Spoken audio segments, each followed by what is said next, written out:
Everyone, this is Leo from TechLine, and as I was going through the unboxing video for the Steam Deck that I had last week, I found something I thought was pretty interesting with it personally, and that's that the Steam Deck ran games like Apex Legends really well. And while I was kind of playing through the game and being very surprised by it, I was kind of wondering why was I so surprised that a device like this runs so good? And that reminded me that the last time I used a handheld computer of some sort to play a game like Apex Legends was the Switch.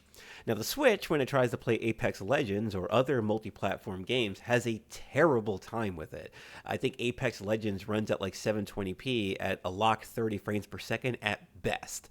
So I decided, for fun, why don't I just find a bunch of games that I actually have on my Steam, play it on the Steam Deck, and just see how well it performs in comparison to the stats that are on the Switch. Now, I understand that the Switch itself is aged hardware. It's been out for a lot of years now, and at this point, sometime probably next year, we're going to hear an announcement for the Switch sequel, the Switch 2 or Switch Pro model, which we thought the OLED version was going to be. And the Steam Deck itself only just came out last year, and there's been better APUs that have been introduced ever since the Steam Deck itself came out. So there's already going to be a lot of competition in this handheld gaming PC market place. But right now, I just want to compare the Steam Deck's performance with that of games that also run on the Switch. So what I did is I went through 5 games that I know that I own that are on the Steam Deck that are also on the Switch that just happen to run way better on this device. So we're going to start this off with the game that actually even made me make this video, and this time with direct capture coming from the deck itself, Apex Legends. Now on the Switch, Apex will run at around 720p when docked and 540p when in handheld mode. The Switch generally goes at a lower resolution when it's undocked in order to save power. And at these resolutions, it attempts to reach at 30 frames per second at the lowest settings that the game has to offer. Not the kind of performance that I'd want to have in a competitive shooter, or really in any shooter for that fact. But when we're looking at over here at the Steam Deck footage at 800p at a mix of medium and high settings, practically locked at 60 FPS range almost the entire time.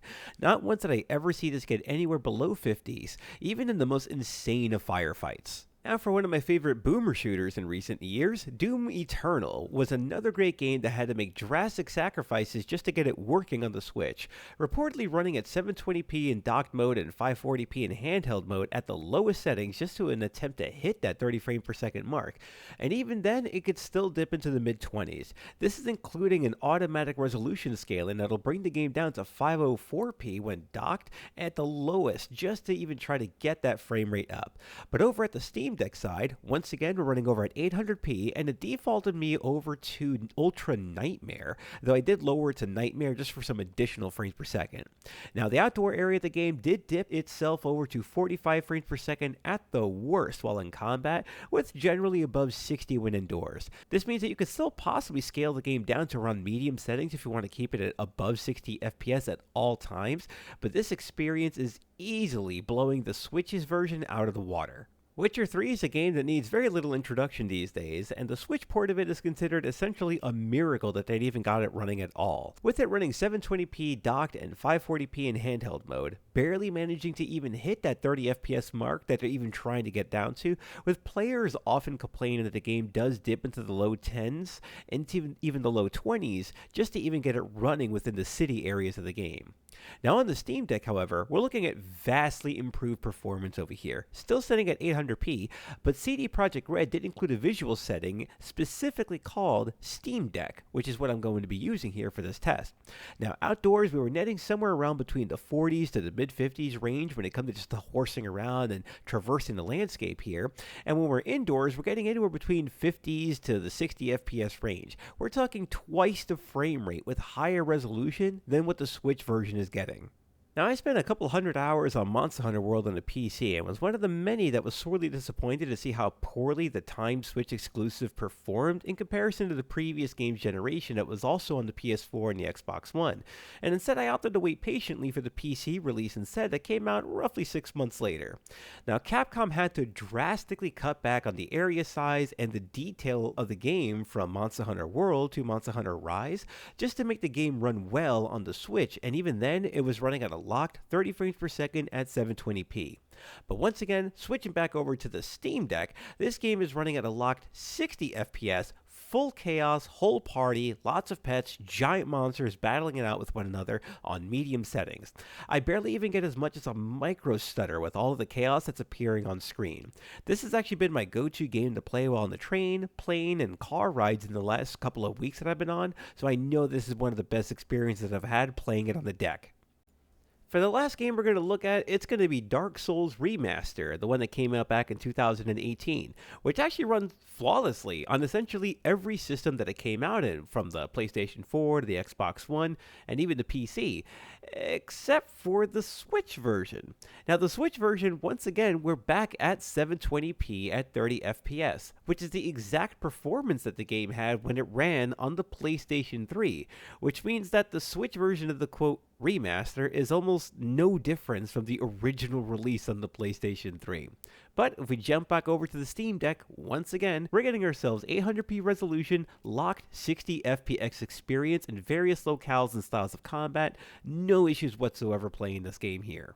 Now, I don't actually fault any of the developers for going multi-platform with any of these titles, especially to get these games just to run on the Switch.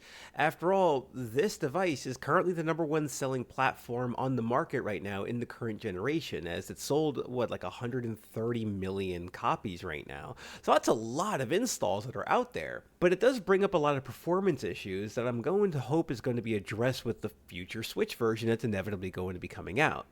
But if you want to play high fidelity games, it's not your option anymore. I mean, it's something that you're going to be playing just lower quality games on. If you're looking at multi-platform games, you're going to be looking at other devices. And obviously, you've probably seen countless memes out there at this point in time for games like Mortal Kombat 1, with their attempt at taking a very high fidelity game and attempting to bring it down to a point just to make it work on the Switch, and it works so poorly that it's almost not worth playing.